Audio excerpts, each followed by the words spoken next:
제가 이 본문을 우리 목사님 같이 읽었는데 읽을 때에 여러분 어떻게 생각하겠어요? 성탄절에 주로 듣는 설교를 지금 하나 그렇게 생각할 수 있겠습니다. 저는 이 말씀을 사실은 12월 달에 받았는데 계속해서 이 말씀을 내년에 그때서는 내년이죠. 할까 하다가 아니다 기회는 이때다 하는 생각이 들었어요. 왜냐하면 계속해서 제 마음에 부딪혀오는 말씀이 온 백성에게 미칠 큰 기쁨의 좋은 소식이다. 미친다는 건 영향을 끼친다는 거거든요. 그러면 천군천사가 외친 그 고백과 그의 접하는 말씀이 오늘 여러분과 나에게 동일하게 역사될 때에 우리는 예수로 말미암아 예수님께서 영향을 미친 그 영향 때문에 우리의 삶에 큰 변화가 있어야 될 것이고 큰 기쁨도 있어야 될 것이고 좋은 역사도 경험해야 될 거다. 왜 그게 안 될까? 이것이 제 마음에 계속해서 고민으로 왔더랬습니다. 그래서 오늘 이 말씀을 잠깐 생각해 보고자 합니다. 10절에 11절을 보니까 천사가 이르되 무서워하지 말라. 보라 내가 온 백성에게 미칠 큰 기쁨의 좋은 소식을 너에게 전하노라. 어떤 소식이요? 온 백성에게, 이 말은 전 인류에게 미친다는 말은 영향을 끼친 큰 소식이고 기쁜 소식이고 좋은 소식이다. 이렇게 전하면서 그 소식의 내용이 뭐냐? 그것은 바로 12절에 말합니다. 한번 읽어볼까요? 12절 시작. 너희가 가서 강보에 쌓여 그의 누인 아기를 보리니 이것이 너에게 표적이다. 아기 예수 때문이라는 거요. 지금 아기가 태어났습니다. 그 아기가 무슨 대단한 역사를 이룬 것도 아닙니다. 지금 그냥 아기예요. 구에 누워있는 한 아기입니다. 그런데 이 한 아기로 말미암아 온 백성에게 전 인류에게 엄청난 영향력이 오게 된다는 거죠. 큰 영향, 기쁜 영향, 좋은 영향을 끼치게 된다는 거죠. 그러니까 그 천사의 고백이 있고 난 뒤에 천군 천사가 하다바기를 뭐라고 했죠? 14절 볼까요? 13절 14절 시작. 호련히 수많은 천군이 그 천사들과 함께 하나님을 찬송하여 이르되 지극히 높은 곳에서는 하나님께 영광이요 땅에서는 하나님이 기뻐하시는 사람들 중에 평화로다. 자, 얼마나 크고 얼마나 기쁘고 얼마나 좋은 소식이었다면은 수많은 천군 천사가 동원되어서 하나님을 위해서 찬양하고 오늘 우리 인류를 위해서도 선포하기를 하나님께는 영광이요 땅에는 기뻐하심을 입은 사람들 가운데 평화로다. 그렇게 말했습니다. 아기가 태어났다는 그 사실 자체가 그렇게 큰 소식이고 그렇게 기쁜 소식이고 그렇게 좋은 소식이 된다. 그런 말씀이죠. 과연 천사의 증언대로 예수는 수천 년 동안 전 인류를 사망에서 생명을 옮깁니다. 죄와 심판에서 자유와 해방으로 영벌과 지옥에서 영생과 천국을 이끌어서 인류에게 큰 소식이 되었습니다. 기쁜 소식이 되었습니다. 아주 좋은 소식이 되었습니다. 얼마나 많은 사람들이 예수로 말미암아 인생의 전환점을 가져왔고 삶의 변화를 가져왔던가요? 예수 만난 사람 치고 변하지 않는 사람 없고 만난 사람 치고 간증 없는 사람 없습니다. 왜? 예수님이 온 인류에게 미친 그 영향 때문에. 자, 그렇다면은 천군 천사가 외쳤던 그 고백이 바로 여러분 나의 고백으로 다시 우리 입에서 뭐요? 간증되어야 하는데 왜 우리는 간증이 되지 못하고 있느냐 이 말이에요. 예수 믿던 사람들 수없이 예수 믿으면서 인생의 지난길을 경험했다 한다면 오늘 여러분과 나도 경험해야 될 것이고 실제 여러분의 속에서 그런 고백이 나와야 한다는 왜 그러냐? 예수는 전이나 이제나 동일하신 분이기 때문에. 그런데 우리 가운데 예수를 믿는다고 하면서 예수를 오래 믿었다고 하면서 나는 예수 믿는 직분을 받았다고 하는 그 사람들 가운데 왜 예수로 말미암아 감격이 없고 기쁜 삶을 살지 못하는, 교회에 나오는 것 자체가 뭐요? 도살적으로 끌려가는 양같이 정말 억지로 나와야 하는 그런 삶을 살아가고 있는 것, 이게 너무 마음에 다가왔습니다. 왜 그럴까? 너무 좋아서 기쁘다 부비오시는 만 백성 맞으라 이렇게 외치야 할 우리가 말이요, 예수 믿는 것이 이렇게 고역스럽고 이렇게 힘들 수 있겠냐 이 말이에요. 왜 그러냐 이 말이에요. 나는 우리 초대교회 성도들 여러분 가슴속에, 야, 내가 예수를 믿는다는 사실이 너무 감격스럽다, 내가 오늘 예수 믿는 사람으로 살아가고 있다는 사실 자체가 너무나 감격스럽다, 이런 고백이 우리에게 나와야 되는 거예요. 할렐루야. 왜 안 나오냐 이 말이에요. 영향을 받지 못하고 있다는 겁니다. 예수님의 생애가, 예수님의 삶이 오늘 여러분 나에게 영향을 주지 못하고 의미를 안겨주지 못하고 있기 때문에 그렇지 않냐 이 말이에요. 우리 잘못 믿고 있지 않나 하는 그런 생각이 드는 겁니다. 요한복음 1장 12, 13절을 제가 읽을 때는 그냥 드렸어요.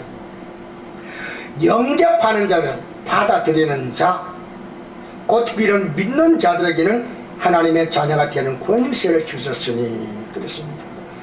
그러면 예수 믿는다는 말이 무슨 말이냐?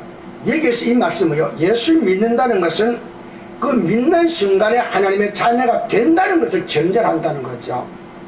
내가 하나님의 자녀가 되면 따라오는 게 있는데 그게 뭐, 그게 자녀의 권세라는 거예요. 교통수명이 호랑이 딱 불 때에 아무리 별난 사람이라도 가는 사람이 딱 섭니다. 왜 그러냐? 교통수명이 국가가 주는 권세가 있기 때문에, 그 권한이 있기 때문에. 공무원을 뵐거 아니면 직급으로 온다면 낮은 직급이지만은 그가 호랑이 불 때 누구든지 써야 됩니다. 왜? 국가 그에게 부한 권세 때문에. 여러분, 내가 하나님의 자녀의 권세를 받았습니다. 하나님의 자녀가 되었습니다. 하나님의 자녀가 되었기 때문에 천국 백성이 되었습니다. 우리는 믿는 순간 거듭난 신분이 되었다 이 말이에요. 그렇다면 거듭난 신분에 자긍심 가지고 살아가야 되는데 그렇게 살지 못하는 이유가 뭐냐 이 말이에요. 믿는다면서 아직도 그 영향을 못 받고 있다는 거죠. 예수님의 삶이 나에게 삶의 어떤 의미를 부여하지 못하고 있기 때문에 그저 그렇게 다닌다는 거 아니에요. 우리는 그러면서 내가 예수 믿는다 이렇게 말해요. 그러니까 자랑거리가 하나도 없잖아요. 여러분, 내가 정말 하나님의 백성 되었다면 우리의 삶의 기준은 하나님 말씀이어야죠. 우리의 삶의 법은 뭐예요? 하나님 말씀이어야 됩니다. 내가 예수를 믿는다는 거, 이제부터 나는 하나님의 자녀가 되었기 때문에 하나님의 방식대로, 하나님의 방법대로, 하나님 내게 주어진 길대로 살아가겠다는 것을 생각하는 겁니다. 우리 그렇게 삽니까? 안 살잖아요. 뭘 말합니까? 입술로는 고백하는데 믿지는 않는다 그렇죠.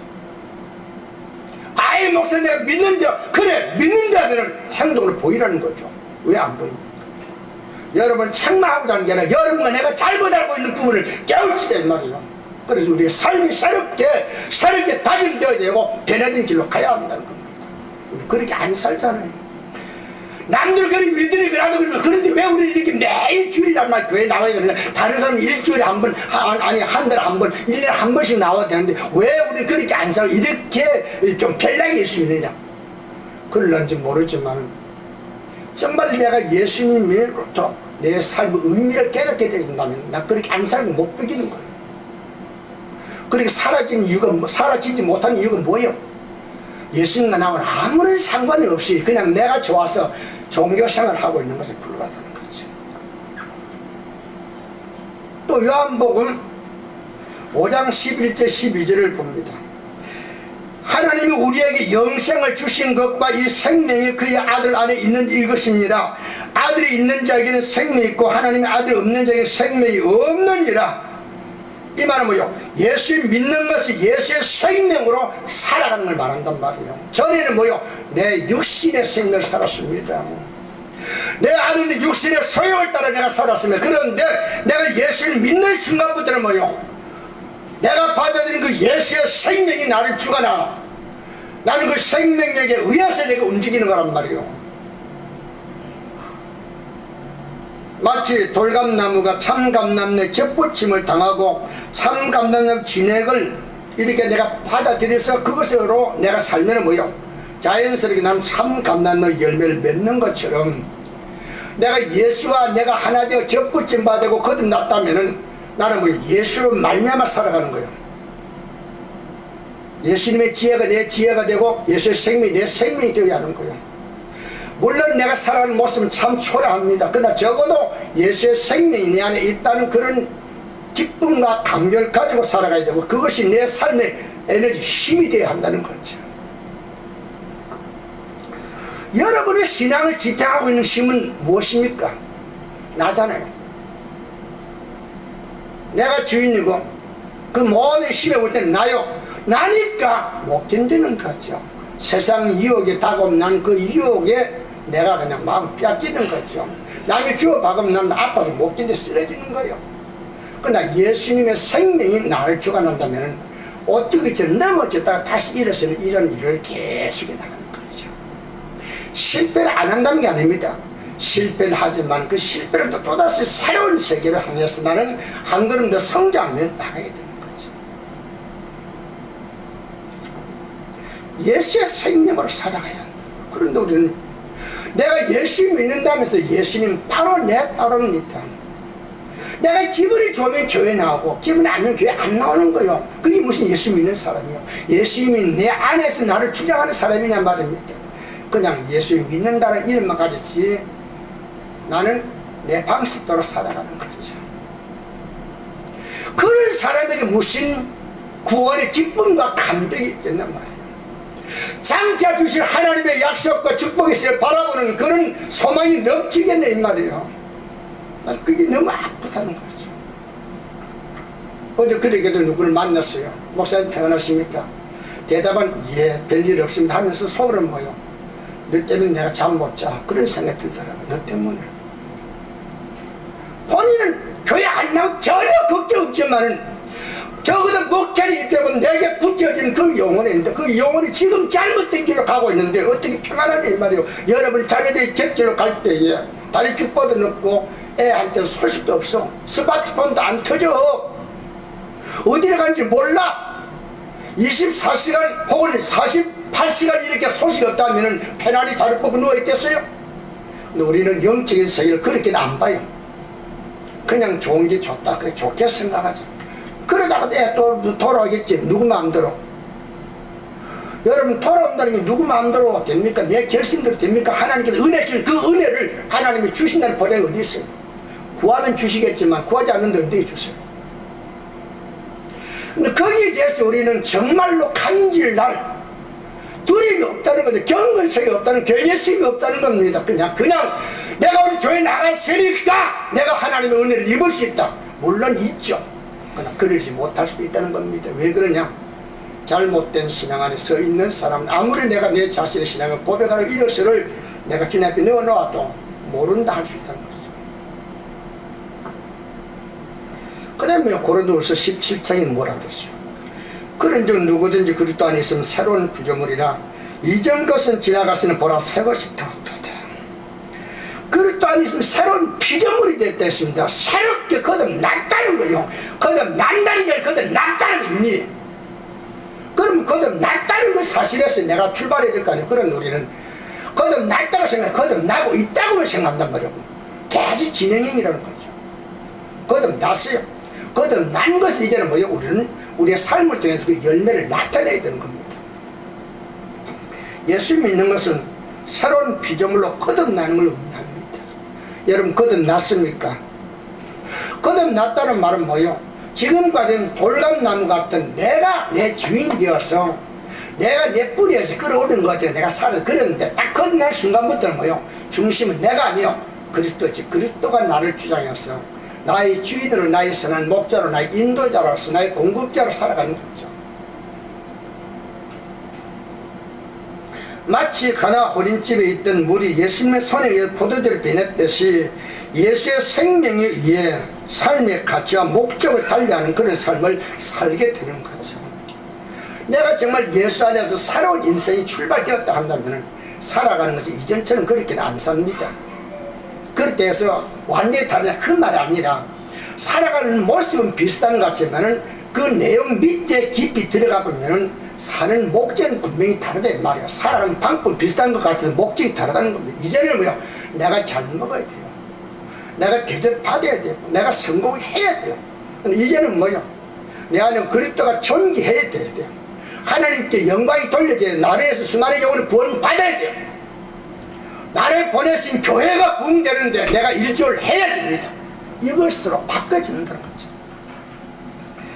신앙은 예수님과의 만남을 통해 관계를 맺으면서 성령에 의해서 살아가기 때문에 예수를 만나기 전과 후의 삶은 자타가 고민하는 삶으로 바뀔 수밖에 없는 거예요. 내가 내 자신 나 참 많이 변했어요. 그것도 중요하지만 당연히 중요하죠. 남이보다는 내가 내 자신이 그런 분간을 하시는 게 좋죠. 그럼 나도 그렇지만 남들이 나를 볼 때 저 사람 참 많이 변했어. 예수 믿다 어떻게 사람 저렇게 달려줄 수 있어. 그렇게 되어져야 한다는 겁니다. 아니 예수 믿은 지 수십 년 되었잖아요. 예수 믿어서 교회로부터 인정받아 귀한 직분 받았잖아요. 그럼 지나온 내 삶을 돌아보면 나는 과연 지금 하나님 기뻐하시는 변화된 그런 삶, 새로운 피조물의 삶을 살고 있는가, 그걸 점검해보면서 내 자신을 그렇게 만들어 가려고 노력했는데 그런 아픔이 우리에게는 없다 이거죠. 성장하는 데는 아픔이 있는 겁니다. 근데 우리는 전혀 그 아픔을 아예 다가올 때마다 다 끊어버려. 왜? 필요 없다는 거죠. 그 아픔은 난 필요 없다.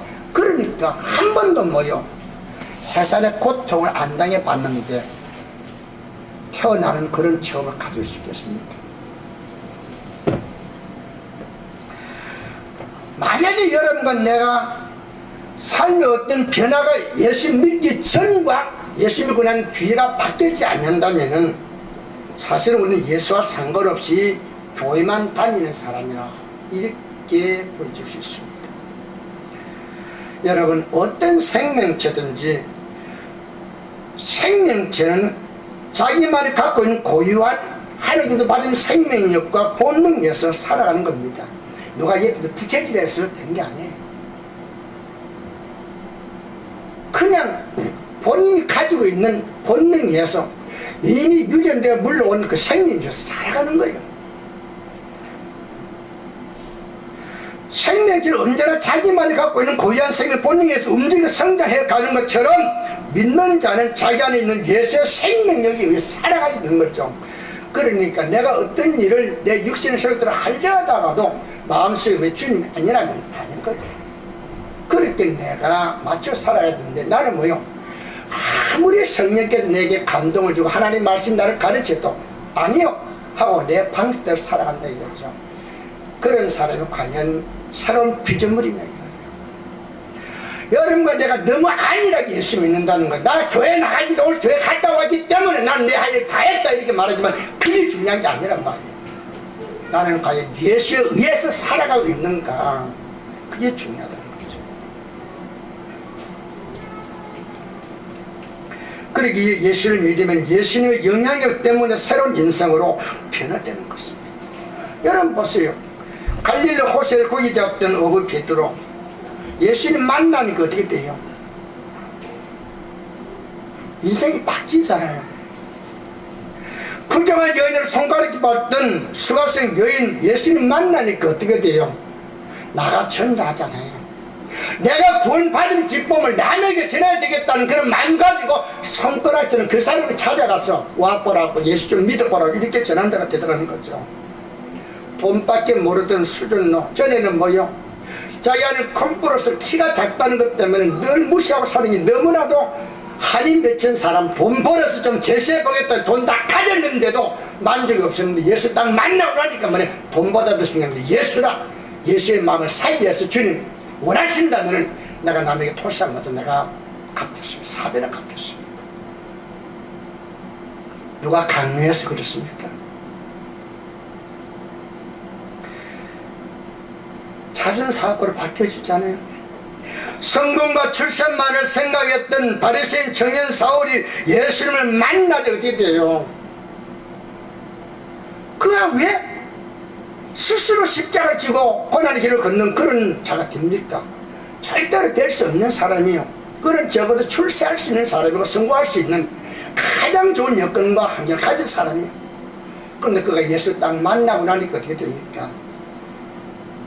죽음이 나를 기다린다 할지라도 내가 가야 할 길과 내가 해야 할 일을 마치려면 내 생명도 아끼지 않겠다는, 그렇게 복음을 증거하는, 자타가 공인하는 그런 새로운 삶으로 변화되는 걸 보게 됩니다. 이렇게 예수를 영접한 사람 하나같이 예수님의 강력한 영향을 받아 새로운 삶으로 바꿔지는 거예요. 살아가야 되는 거예요. 여러분, 내가 가슴 칠것을 하나님 아버지 왜 병 안 고쳐집니까? 왜 사업이 안 됩니까? 왜 물질에 복이 없으면 이렇게 탄식할 거죠? 왜 나를 예수 믿는데도 변화되지 않는가? 하나님이 살아계시고 하나님이 내 심령을 새롭게 한다고 그랬는데 왜 나를 한 번도 변화되지 못하고 있는가? 왜 나를 원수를 용서할 수 없는가? 나를 왜 형제를 감쌀 수 없는가? 이런 안타까움에 몸물이 와야 되기 때문에 거기에 눈물 한 방울도 안 흘리잖아요.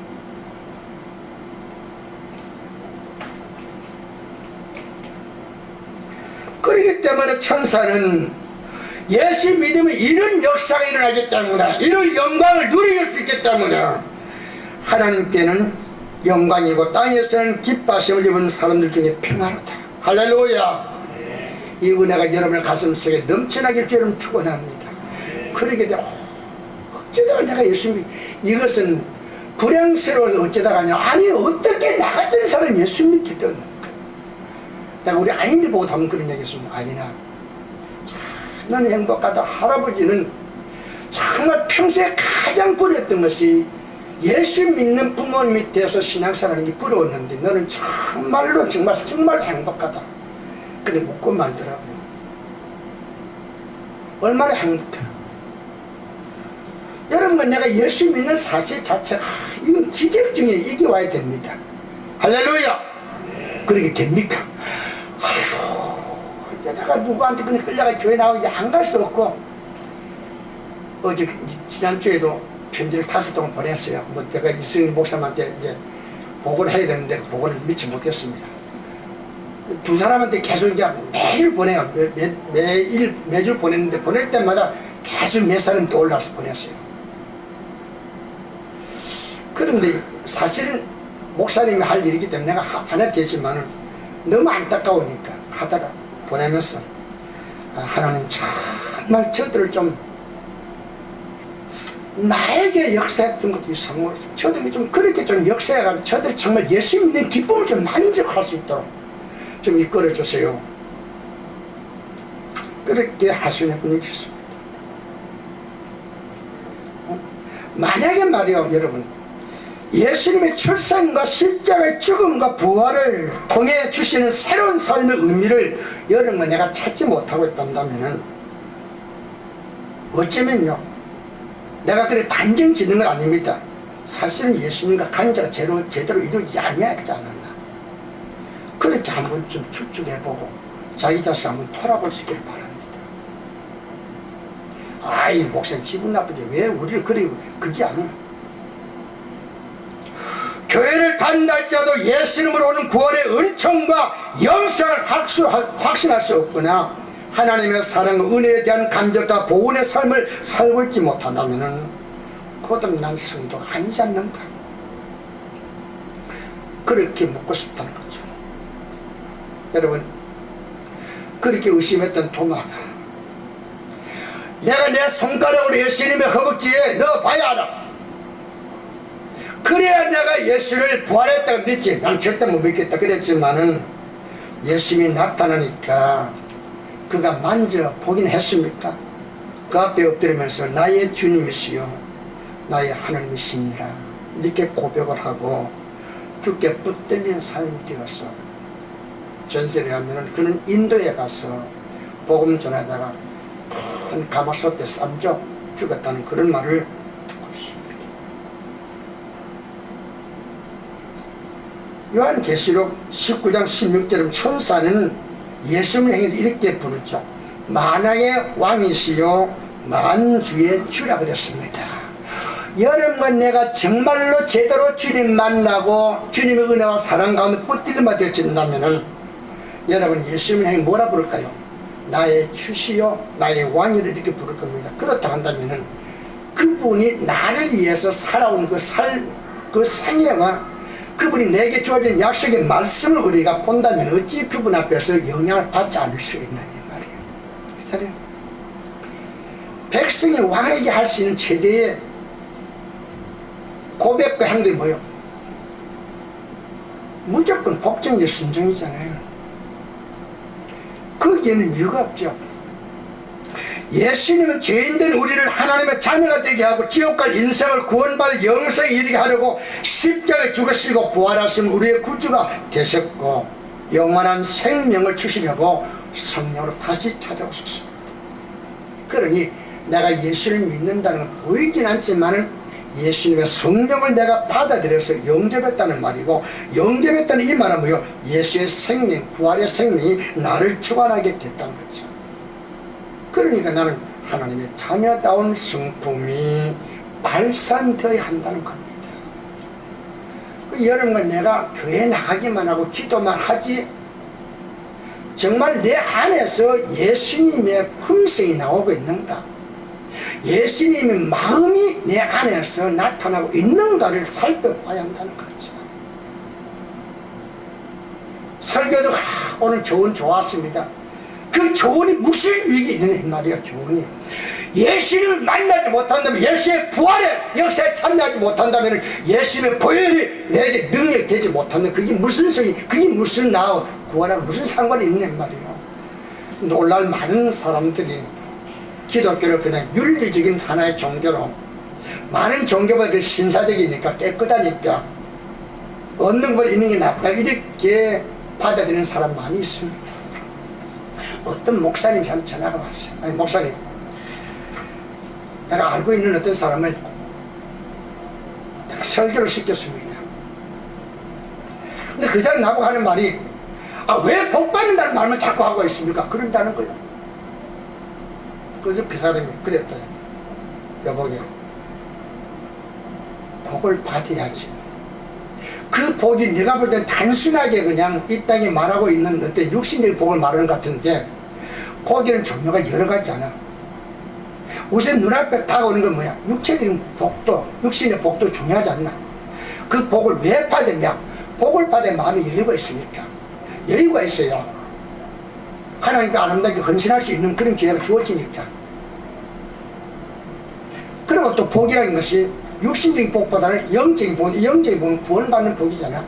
그런 게 다 아울러져 복받아는 거예요. 그때 그 젊은 분은 요즘 그렇게 소개하면은 교인들이 안 좋아한다는 거예요. 그러면서 어떻게 하면 좋겠냐, 나한테 그러냐, 얘기해. 요즘 젊은 분들 거의 다 그래요.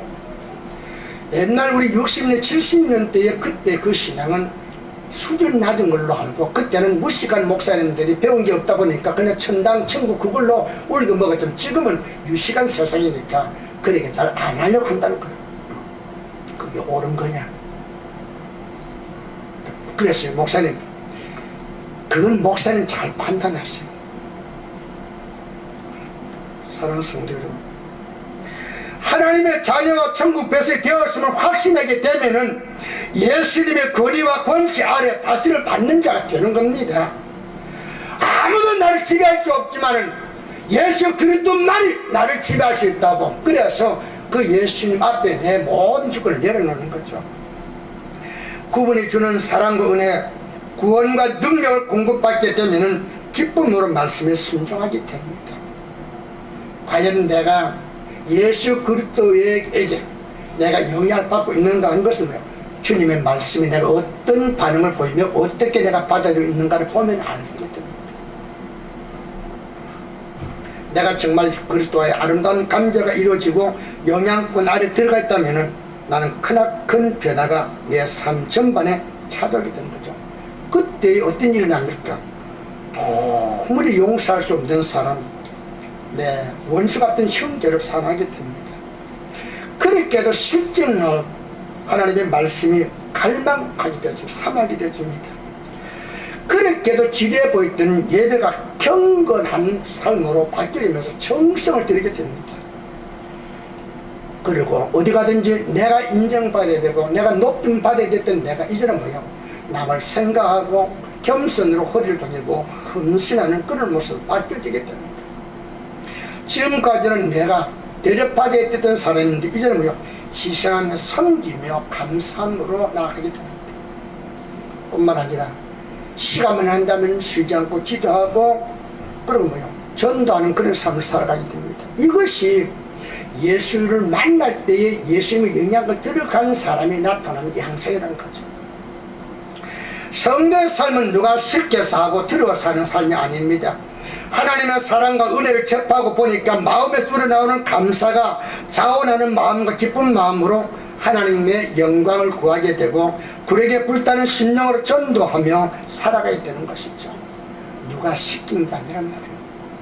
베드로에도 수가성 여인도 삭개오도 그리고 사도 바울도 누가 시켜서 하니 예수 만나고 나니까 자기가 어떻게 살아야 될 것인가 그게 보여지더란 말이에요.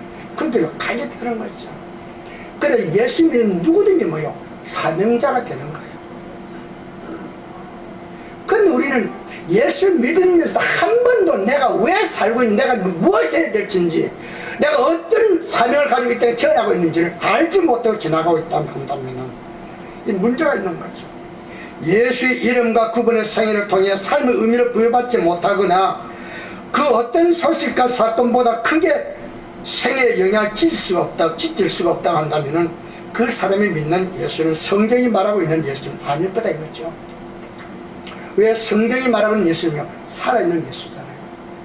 내가 그거를 믿는다면 그가 나에게 영향을 끼치게 되어 있다는 거죠.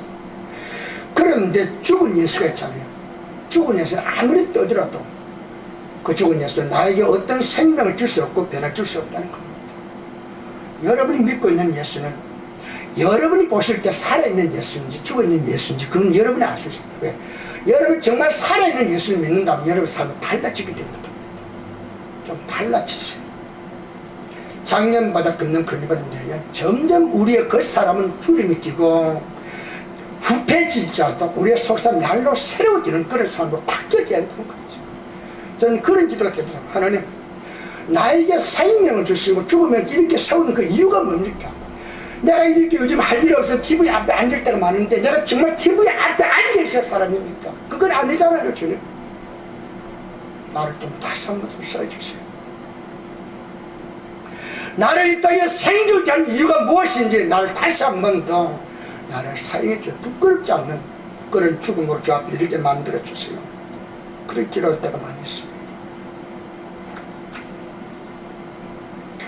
헌신과 충성은 예수님의 생명력과 관계되어 있기 때문에 자신의 생각 의지가 예수님께 장악당하면 예수님의 생애를 재현하게 되는 거죠. 내가 예수님을 장악당하면 뭐요? 예수님께서 내 안에서 나에게 감동 주시는 대로 가만을 받는 대로 나는 움직이게 된다는 거죠. 그런데 전혀 나는 성령이 내 안에 계신지 주님께 내게 말씀하고 있는지 이것이 하나님의 음성인지 듣지 못하고 그냥 내 의지대로 내 신념대로 내가 교회만 왔다 갔다 하고 있다 한다면 그 사람은 종교인에 불과하다는 겁니다.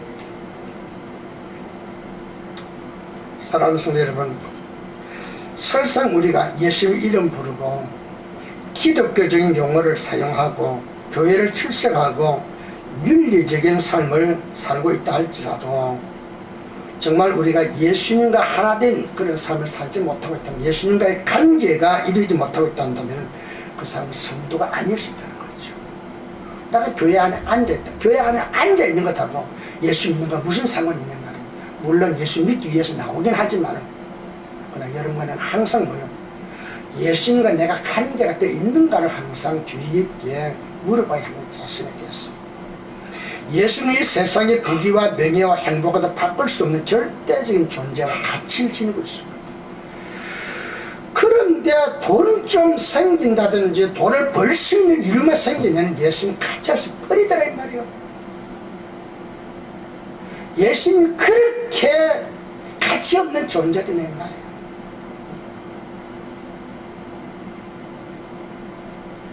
어떤 사람 예수 때문에 생명도 포기하잖아요. 생명을 포기하는 그 사람의 예수가 주님 본 몇 푼 때문에 예수를 포기해버리는, 마치 장자 명부를 반죽한 걸 팔아버리는 에세와 같은 그런 심령으로 우리가 예수 믿고 있다면 그 예수님 어떻게 통일한 예수님이냐 말이에요. 그죠? 저는 정말 어렵게 예수 믿었어요. 예수를 왜 믿는지 잘 몰라요. 그때만 해도. 그런데 이유는 모르지만 예수 안 믿으면 구원 받는 길이 없다는 거예요. 저는 그때 그 믿음 돌아보고 싶어요.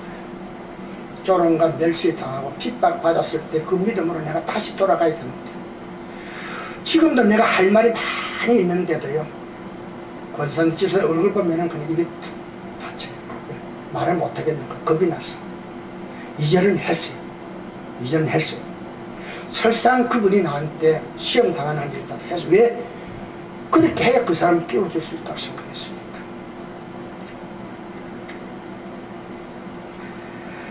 그럼 우리는 예수님을 나타낼 거룩한 편지로서 언제나 자신을 다듬어 가야 된다는 거죠. 사도 바울은 뭐래요? 너희는 우리로 말미암아 나타낸 그때 편지, 우리는 누구요? 목회자를 말하는 거죠. 목회자의 손에 의해서 그리스도의 편지로 다듬어지고 새겨졌다는 거예요. 누가? 성도가. 근데 여러분이 그렇게 새겨집니까? 오늘 제가 이 한 말을 여러분 마음속에 새기고 내가 그렇게 살아야 되겠다고 여러분 가슴 속에 그렇게 새깁니까? 그러면 예수의 편지로 다듬어지게 되어 있죠. 그게 안 되잖아요. 목사님이 아무리 말씀해도 나는 내 방식대로 살겠습니다. 그러니까 뭐요? 죽으라고 말씀을 전하지만은 말씀이 여러분 귓가에 자꾸 두드러져 있지만은 그 말씀이 내 안에 들어와서 거룩한 성령에 의해서 마음에 예수의 생명과 예수의 성품과 인격이 새겨져 안 새겨지잖아요. 우리는 편지 쓴 사람은 못 봐요.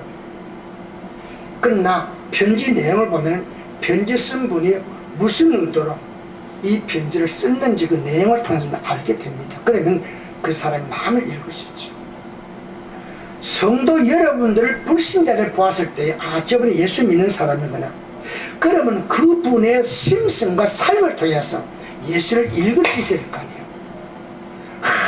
아무리 눈을 뚫어봐도 예수 믿는 냄새도 안 나고 예수님의 모습도 찾아볼 수 없다고 한다면 그 예수 믿는 사람이네 이 말이에요. 교회 다니는 사람이죠.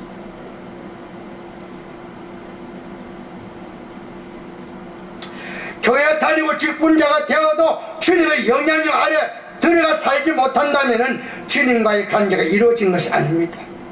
예수와 바른 관계를 맺은 백성 하나같이 그로 인해 기쁘고 크고 좋은 역사를 경험하며 살아가는 겁니다. 이것도 감사, 저것도 감사, 이것도 좋고 저것도 좋고. 여러분은 예수로 인해 크고 기쁘고 좋은 영향력 아래 살아가고 있습니다. 우리 찬송가 가사에 보면은 주 예수보다 귀한 분은 없네. 이 세상의 부귀와 바꿀 수 없다고 했습니다. 이 세상의 명예와도 바꿀 수 없다고 했습니다. 이 세상의 행복과도 바꿀 수 없다고 했습니다. 여러분의 신앙 고백이 그러냐 이 말이에요. 그렇습니까? 안 됐다는 걸 고치자는 거죠. 우리 이렇게 믿어서는 안 됩니다. 여러분 오늘 정말 이 세상 종말에 와서 주님께도 오라 할 때에 과연 들림 받을 수 있는 자신 있습니까? 아직도 나도 그 자신 없어요. 지금도 나는 자신 없지만 그렇게 되려고 노력하는 사람입니다. 어때요? 여러분 그렇게 되어야 되지 않겠어요? 사도 바울은 말하기를 얻었다 한다 아니고 잃었다 한다 아니라 앞에는 베드로의 난 달려간다. 아직까지 미완성이지만 완성을 향해서 지금 이제 나아가고 있다 했으면 적어도 우리는 그렇게 되어야 되지 않겠습니까? 근데 우리는 점점 아이고 뭐 부역장도 힘들어 못해. 목사님 내년에 부역장 좀 빼주세요. 잘한다. 그게 좋은 믿음이냐고요. 나 전에 새벽 예배 다녔습니다. 그럼 전에 새벽 예배 다녔을 지금 더 잘해야 되고 더 처리하고 더 금식하며 나가야 될 거 아니냐. 근데 우리는 옛날 그거는 우려보면 나 그때 청년 때요 기가 막히게 저도 그랬어요. 그때 봉사한 것 지금 무슨 일인지 그때는 그때고 주님은 현재를 보고 있다는 겁니다. 현재. 현재 여러분과 내가 예배드리는 태도를 보고 계시고 여러분과 내가 말씀을 받는 그 마음을 지금도 보고 있다는 겁니다. 예수님이 여러분 생에 그 무엇과도 바꿀 수 없는 그런 귀한 분인가. 그게 안 돼 있다면 여러분과 나 아직 예수 모르는 사람이야. 그게 안 돼 있다면 천사가 말하던 온 백성에게 미칠 큰 기쁨이 좋은 소식을 여러분에게 아직 다가오지 않은 거예요. 그런데도 우리가 신앙생활을 하고 있다고 말할 수 있어요? 우리 신앙생활 어쩌면 잘못하고 있지 않나? 여러분께 그렇게 뿌리고 할 말 아닙니다. 한번 돌아보자는 거죠.